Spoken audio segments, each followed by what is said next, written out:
দেখ, ভালো করে দেখ। না না, একদম নরমাল আছে গুলটে মামা। একশনে আমার ফুল বডি একেবারে গরম হয়ে গিয়েছিল। অনেকদিন পর আমি কড়া একশনের মুখোমুখি হয়েছিল। অ্যাকশন? সেটা আবার কি? ওরে ক্যালটাবুলাস ঘটন, একশন মানে ঝাড়পিট। ও অ্যাকশন, সেটা বলবে তো। ইঞ্জিনিয়ার কিছুই বোঝে না, আবার বড় বড় কথা বলছে। কার সঙ্গে ঝাড়পিট করেছো তুমি গুলটে মামা? ড্রাগন তুমি কোথায় পেলে? স্বপ্নে রে, স্বপ্নে, ড্রিমে। হ্যাঁ রে, আসলে আমি বেশ কিছু বছর লিটাগুয়া দ্বীপের সেনাবাহিনীর হেড ছিলাম তো, যাকে বলে ডাবল কর্নেল মেজর। হ্যাঁ, কর্নেল মেজর সব একসাথে ছিলে? ওখানে অমনি নিয়ম। তারপর? একবার আমি একটা বিশ্বযুদ্ধ জিতে লিটাগুয়াতে ফিরছি হেলিকপ্টারে। ডাক ডাক ডাক ডাক ডাক ডাক ডাক ডাক করে উঠছে হেলিকপ্টার। হঠাৎ কি? আকাশের মধ্যিখানে হেলিকপ্টারের তেল শেষ হয়ে গেল। যা, কি করি হেলিকপ্টারটা তো বাই বাই নাই নাই নাই নাই করে একেবারে নিচে নামছে। ড্রাগন কোথায়? এবার আসবে। আমি তো মারলাম এক লাফ। এমনিতেই ডবল কর্নেল মেজর ছিলাম, লাফ মারতে পারতাম অনেক কিছু থেকে, বুঝেছিস? ইয়াই করে লাফ মারলাম, লাফ দিয়ে পড়লাম একটা দ্বীপে। তারপর? রে বাবা, লাফ মেরে দেখি কি ওই দ্বীপে গিজগিজ করছে ড্রাগনের বাচ্চা। কতগুলো বাচ্চা ছিল? তা প্রায় 500-600টা তো বটেই। ড্রাগনের বাচ্চাগুলো আমাকে দেখেই ভয় খেয়ে পালাতে শুরু করলো। এমন সময় দেখে মা ড্রাগনটা আমার দিকে এগিয়ে আসছে। হেব্বি রেখে গেছে আমার উপরে। ও ভেবেছিল আমি বোধহয় ড্রাগন ধরতে এসেছি। ব্যাস, শুরু হয়ে গেল লড়াই। ওই মা ড্রাগনটার সাথে? আরে না না, লেডিসদের সাথে আমি লড়ি? কখনো লড়ি না। বাবা ড্রাগনটা পেছনেই ছিল, আমাকে দেখেই মুখ দিয়ে আগুন ছুটতে শুরু করলো। তুমি কি করলে? পালালে? ঘটনা, ডাবল কর্নেল মেজররা কখনো যুদ্ধ ছেড়ে পালায় না। তবে আগুন কিসে নেভে? জলে। ব্যাস, আমিও জল ছুটতে আরম্ভ করলাম। ওই ড্রাগনটা যত আগুন ছড়ে আমি তত জল ছুড়ি, ও যত আগুন ছড়ে আমি তত জল ছুড়ে আগুন নিভিয়ে যাই। হ্যাঁ, এভাবে চলতে চলতে ড্রাগনটার পেট্রোল শেষ হয়ে গেল।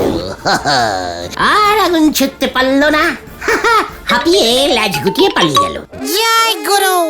আচ্ছা, তুমি এত জল কোথায় পেলে? রে পাচু, ঘটনাটা দেখছি দিনকে দিন একেবারে লো বাজেটের বলদ হয়ে উঠছে। ওরে ক্যালটাবুলাস, স্বপ্নে কি জলের অভাব হয় নাকি? ঠিক ঠিক। সেই রাত্রির থেকে ভোরবেলা পর্যন্ত ড্রাগনটার সঙ্গে লড়তে লড়তে শরীর একেবারে গরম হয়ে উঠেছে রে। তুমি লড়লে আর কোথায়, শুধু তো জল ছড়ালে। ঘটনা, গরমের মধ্যে আরো গরম করে দিল মাথাটা। চল পাঁচু, কোথায়? নড়ার দোকানে। ইডিমিট চা খেয়ে মাথাটা ঠান্ডা করতে না পারলে স্টেক ফিস্টেক হয়ে যেতে পারে আমার। কামান কামান। গুলটে মামা। গজর ঠেলা, কোথাকার জাল কোথায় গিয়ে ঠেকে কে জানে।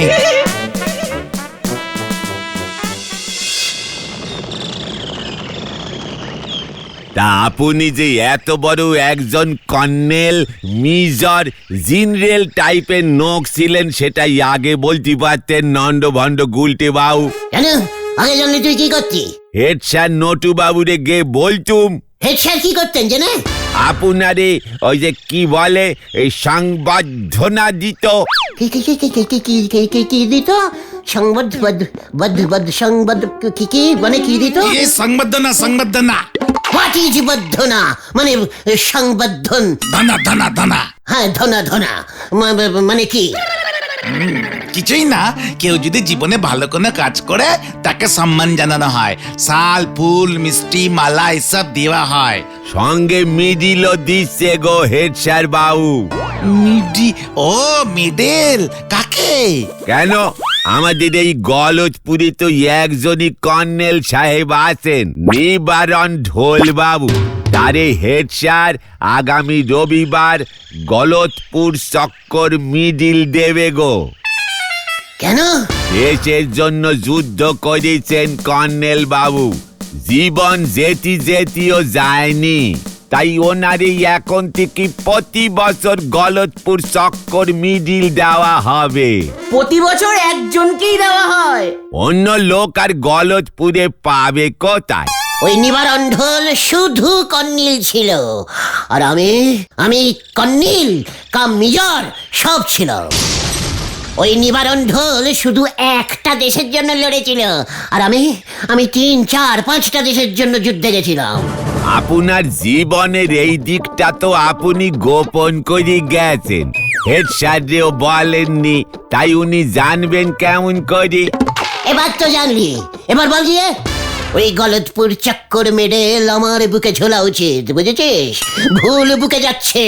সঙ্গে শুনতেছি 5,000 টাকা নগদ দেবে আর 1 কান শাল। কি বলছিস কি? শোন, আমাকে শাল দিতে না করবি, সোয়েটার দিতে বলবি, শাল আমি পরি না। এ আপনি গে বলেন, আপনি যে সত্যি 4-5 খান দেশের মেজর কর্নেল ছিলেন, সে কি আমরা নিজের চোখে দেখেছি নাকি? নড়া, তুই প্রমাণ চাইছিস? হ্যাঁ, এত বড় সাহস! ওই নিবারণ ঢোলকে কি তুই নিজে যুদ্ধ করতে দেখেছিস কখনো? সে না দেখি, দেখলেই বোঝা যায় যে তিনি একজন জাদরেল মিলিটারি ম্যান ছিলেন। তাছাড়া মিলিটারি কর্নেলের ড্রেসও আছে, একেবারে টাইট ফিটিং, সব সময় পরি থাকেন। তা থেকে বোঝা যায় কর্নেলের ড্রেস যখন ওনার গায়ে ফিটিং করেছে, উনি সত্যি কর্নেল ছিলেন। তার মানে তুই আমার কথা বলবি না হেড স্যারকে? নড়া, সরি, বলতে পারবো না। পাচু, চল এখনই চল। কোথায়? হেড স্যারের কাছে। আমার ব্যাপারে তোরাই বলবি। কামান কামান। যা, এবার মনে হয় সত্যিই যুদ্ধ শুরু হয়ে গেল। একখান দিশলাই কাটি ধরাতে পারবে না ঠিক মতো, উনি নাকি হয়েছেন মেজর কর্নেল। পচা কলার নাম রেখেছে বানানা, হরি বল। ও গুলটে মামা গো, নরাদা কিন্তু কথাটা খারাপ বলেনি। তুমি অন্য কিছু ভাবো গুলটে মামা, এভাবে হেড স্যারকে বিশ্বাস করানো যাবে না। বাড়িতে মিলিটারির কোনো কিছুই তো নেই। লাঠি কর্নিল মেজরের নাকি লাঠি থাকবে? ওরে, আমি ট্যাঙ্কি চালাতাম রে, ট্যাঙ্কি। হ্যাঁ রে, সেবার আমি ছিলাম গলচুক্তান নামের একটি ছোট্ট দেশের কর্নিল মেজর। খুব গরিব দেশ ছিল। তাই তো তোমাকে কর্নেল মেজর সব করে দিয়েছিল, মাইনা দিতে হতো না বিনে পয়সায়। ওটা! থাক, না আমি এখান থেকে চলে যাই। এই না গুলটে মামা না। চুপ করবি ঘটন। গুলটে মামা, তুমি প্লিজ বলো। প্লিজ বলছিস? তাহলে ঠিক আছে, বলছি। তারপর একদিন হলো কি, হঠাৎ ওর ঠিক ডান দিকের পাশের দেশটা, কি যেন নাম ছিল, কি যেন, বানাচ্ছি। হ্যাঁ, মনে পড়েছে, টারমানিয়া। উফ, কি শক্তিশালী দেশ! 10-12 হাজার সেনাবাহিনী, 50-60টা ট্যাঙ্কি। ট্যাঙ্কি? আরে ট্যাঙ্ক। ও, যুদ্ধের ট্যাঙ্ক। হ্যাঁ রে, গোবর পোড়া বলদ ঘটন, যুদ্ধের ট্যাঙ্কি। তুই কি ভেবেছিলি জলের ট্যাঙ্কি? আমরা ওই দেশে ট্যাঙ্কি বলতাম। তারপর আর আমাদের মাত্র মেরে কেটে ধরে কেটে 500-600 সেনা। ওদের হাতে বন্দুক আছে, কিন্তু বুলেট নেই। বুলেট? এই বুলেট।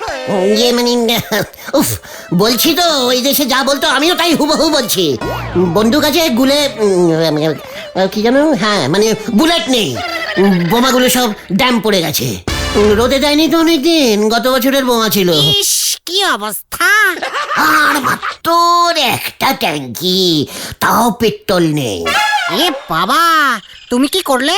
হে আবার করবো, সোল্ডারদের সব অবস্থার জন্য প্রস্তুত থাকতে হয়। সোল্ডার? ও, সোলজার। ওই দেশে সোল্ডার বলে, বুঝেছি। তুমি বলে যাও গুলটে মামা। আমাকে তো বাকি সব সোল্ডার গুলো এসে ঘিরে ধরলো। স্যার বাঁচান। টারমানিয়ার সঙ্গে আমরা যুদ্ধে পারবো না, বলাই চলুন। কবে রহে आई एज कन्नील पिलाश मिजर मिस्टर गुश जी गुश हमें कभी नहीं पलाइना सोल्डार होशियार सावधान जरा मर गया तारा नर गया ये माने कारा कारा नर गया আমরা সবাই স্যার আমরা সবাই স্যার ओ ये ठीक है हम ही जाबो हम ही जाएंगा अकाला अकाला जाएंगा তোমরা কেউ আমার সঙ্গে যাবে না স্যার ও কে কে কে কেউ যাবে না এই মরেছে ঠিক আছে আমি একাই যাচ্ছি তারপর তো আমি নিপুরায় হয়ে একাই আমাদের ওই একটা মাত্র ট্যাঙ্কিটা নিয়ে আর কমন করলাম ট্যাঙ্কিতে পেট্রোল পেলে কোথায়? রে ওটা ডিজেল ট্যাঙ্কি ছিল জয় গুরু। ঠিক আছে বুঝেছি। তা তুমি কিভাবে আর কম মানে আক্রমণ করলে গুলতে মামা? একেবারে যাকে বলে ফেসিং টু ফেসিং আর কমন। আমি তো খুব সাহসী টাইপের মেজর কর্নিল ছিলাম। হু হু হু হু করে ট্যাঙ্কি চালিয়ে টারমানিয়া সৈন্যদের ডেরায় ঢুকে যাচ্ছিলাম। কেউ আমাকে থামাতেই পারছে না। কেন? ট্যাঙ্কিতে কোনো ব্রেক ছিল না। ইরিকুরু, তারপর কি করে থামালে? হঠাৎ ভাগ্যিস ট্যাঙ্কির একটা চাকা বাস্ট করলো। দাঁড়াম! বোমের মতো আওয়াজ হলো, আমার ট্যাঙ্কি থেমে গেল। ব্যাস, চারিদিক থেকে আমাকে শত্রুপক্ষের সেনারা ঘিরে ধরলো। থুলি মেরে মাথার থুলি উড়িয়ে দাও। গ্রেফতার করো ওটাকে, ধরো ধরো। প্লিজ প্লিজ আমাকে ধরবেন না। ট্যাঙ্কির ব্রেক ফেল হয়ে গেছিল, তাই ঢুকে গেছি। তোর আসল মতলব বল, নয়তো বেচবো বেচবো আমি এই ট্যাঙ্কিটা হাফ দামে বেচে দেব। আপনারা নেবেন? ট্যাঙ্কিটা রিপেয়ারিং করার পয়সা নেই আমার কাছে। ট্যাঙ্কির ড্রাইভারকেও মাইনে দিতে পারছি না, তাই বেচে দেব। খুব কম দামেই বেচে দেব। এই ও এটা কি বলতে? ওর ট্যাঙ্কটা বিক্রি করতে চাইছে। ও তাই বুঝি, বেট বেট কিনে লাও কিনে লাও। তুমি ট্যাঙ্কটা বেচে দিলে? দিলাম বেচে। 750 টাকা ক্যাশ পেলাম। 750 টাকায় যুদ্ধের ট্যাঙ্ক বিক্রি হলো? ওই টাকায় তুমি কি করলে গো গুলটে মামা? আইজ হেভি বুদ্ধিমান মিজার কর্নিল। সাধে কি আমাকে ওরা এত খাতির করত? ওই 750 টাকা দিয়ে পাশের দেশ থেকে 7টা অ্যাটম বোমা কিনলাম। 750 টাকায় অ্যাটম বোমা, তাও 7টা? এটা হজম করতে পারছি না গুলটে মামা। ওরে উঠবো ক্যালটা বুলাস, পাইকারি রেটে কিনেছিলাম তাই কম পড়েছিল। তাছাড়া পাশের দেশে অনেকগুলো অ্যাটম বোমার কারখানা ছিল, তো স্টক ফাঁকা করছিল ওরা। আচ্ছা আচ্ছা, তারপর কি হলো? তারপর আবার কি হবে, ওই টারমানিয়ার সেনাগুলো তখন ফাটা ট্যাঙ্কি কিনে আনন্দে নাচছিল, আর আমরা ঝাড়লাম এক এক করে অ্যাটম বোমা। ব্যাস, কেল্লা ফতে, যুদ্ধ জিতে গেলাম। দুটো অ্যাটম বোমা ডান ছিল, ফাটেনি, ফেরত দিয়ে দিয়েছিলাম। 150 টাকা ফেরত পেয়েছিল, মিষ্টি কিনে খাওয়ালাম সবাইকে, বুঝেছিস? গুলটে মামাকে জয়। এবার তোরা হেড স্যারকে গিয়ে বল, আমি থাকতে গলতপুর চক্কর পাবে ওই নিবারণ ঢোল। ইস, তুমি যদি কর্নেল মেজরের ড্রেসে হেড স্যারের কাছে যেতে না, দেখতে হেড স্যার কেমন ঘাবড়ে যেত। হ্যাঁ, তখন তোমার সব গল্প হেড স্যার বিশ্বাস করতো। বলছে হ্যাঁ, তাহলে দেখছি গলা চুক্তানের প্রধানমন্ত্রীকে ফোন করে আমার সাইজের একটা মিলিটারি ড্রেস 2 দিনের জন্য ভাড়া পাওয়া যায় কিনা। আমি চললুম রে। কোথায়? ফোন করতে। ওখানে তো আবার এলোমেলো পিকিউ এসটি ডিটি করতে হবে, অনেক দূর তো। গুলটে মামা, যা, এবার আবার কি করবে কে জানে। আমি খুবই আনন্দিত, পুলকিত, উত্তেজিত। উত্তেজিত, এই যে একেবারে মানে মানে মানে চমকিত বোধ করিতেছি। কাল সন্ধ্যা ৬ ঘটিকায় আপনার বুকে আমি নিজে গলদপুর চক্রটা পরিয়ে দেব। আশা করছি স্কুলের হল ঘরে তখন প্রচুর লোকজন থাকবেন এবং উহারা হাততালি দিবেন। উল্লাসিত, গর্বিত, উচি উচি উচ উচ। ঠিক আছে ঠিক আছে, বুঝেছি বুঝেছি। এখন আর এত বেশি উজ্জীবিত হওয়ার দরকার নাই। তবে আপনি কিন্তু মনে করে আপনার মিলিটারি পোশাকটা পরে আসবেন। অবশ্যই, ধোপা বাড়িতে ধুতে দিয়েছি, তারপর 2 বার ইস্ত্রি করে পরে আসবো। রাখছি, হ্যাঁ মনে থাকে জানো, ঠিক সন্ধ্যা ৬ ঘটিকায় মিলিটারি ড্রেসে।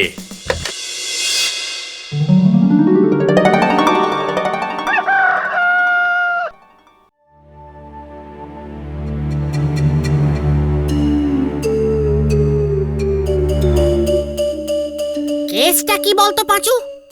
গুলটে মামার তো কোনো পাত্তাই নেই। সেটাই তো ভাবছি, পিসিমাও বললো যে কোন ভোরে নাকি গুলটে মামা বেরিয়ে গেছে। দেখো গে, যুদ্ধের ট্যাঙ্কি ভেবে জলের ট্যাঙ্কিতে ঢুকি বসিয়ে আছে। ওই দেখো পাচুদা।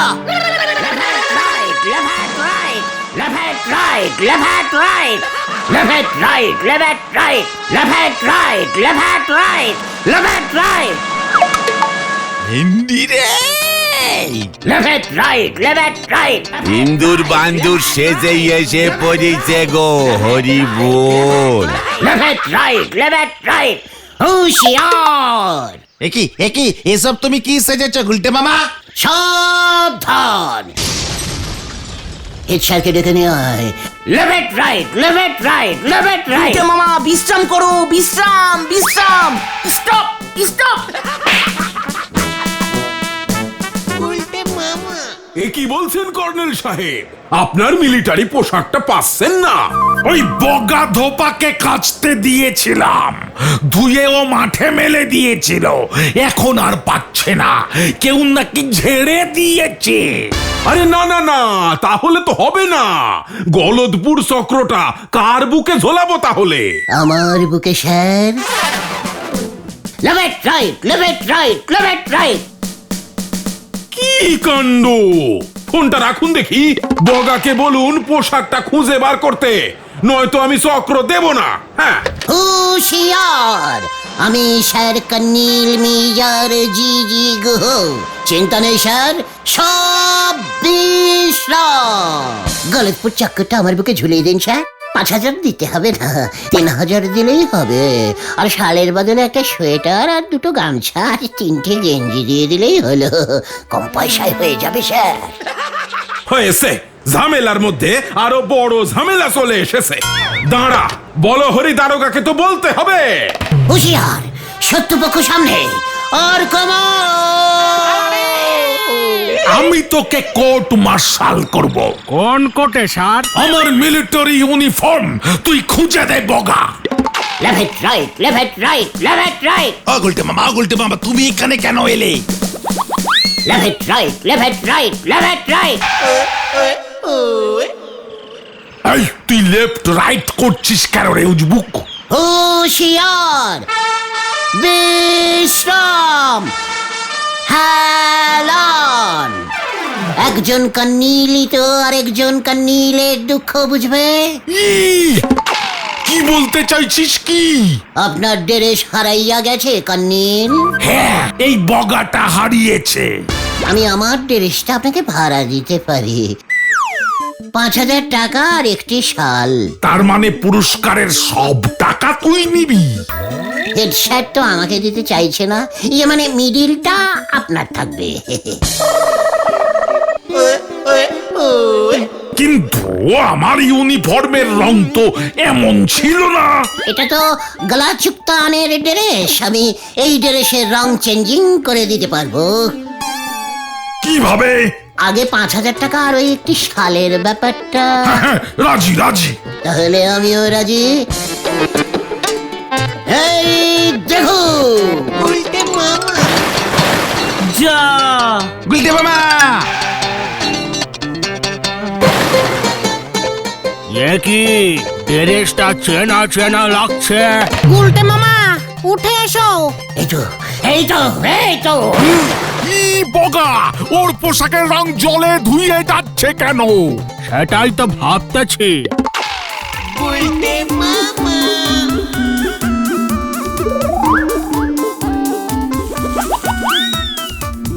গুলটে মামা এ কি, তোর বুকে আমার নাম লেখা কেন? কোথায়? ইয়ে মানে না তো। এটাই স্যার আপনার ড্রেসটা। কাল ধুয়ে মেলে দিয়েছিলুম, রাতে তুলতে ভুলে গিয়েছিলুম, ও ঝেড়ে দিয়েছে। তারপর রং করে নিজে পড়েছ হত ছাড়া।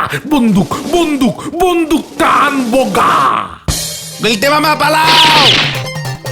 এই, না স্যার, মানে নামের বানানটা করতে পারিনি তো, এই মরেছে।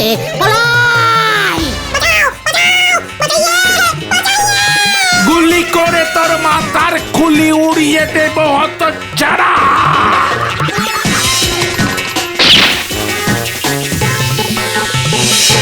ও বাবা গো! ওরে বাবা রে! ও, বাবা গো!